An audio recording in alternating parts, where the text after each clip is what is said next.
Hello.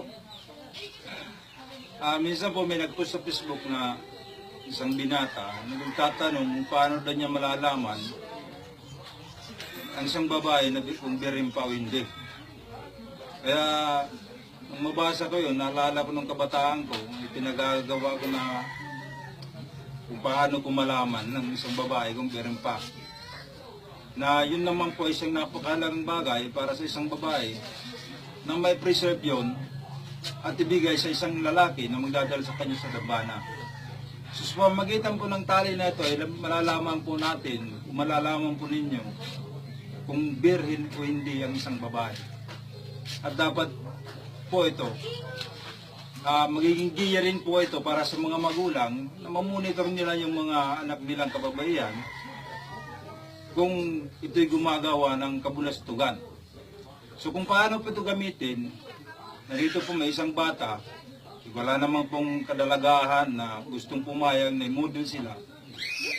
Tingnan po natin isang bata kung paano po ang mangyayari.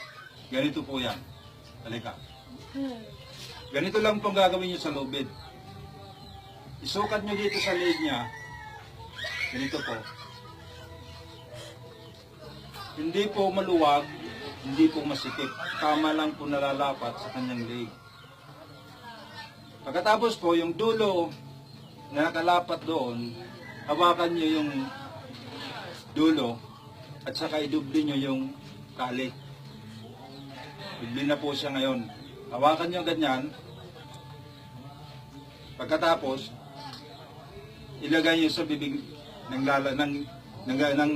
babae o lalaki na susubukan nyo. Pag inailagay nyo na po sa leeg, subukan nyo pong ipasok ito. Pag ito po'y pumasok, ibig sabihin po, hindi na po yung birhen.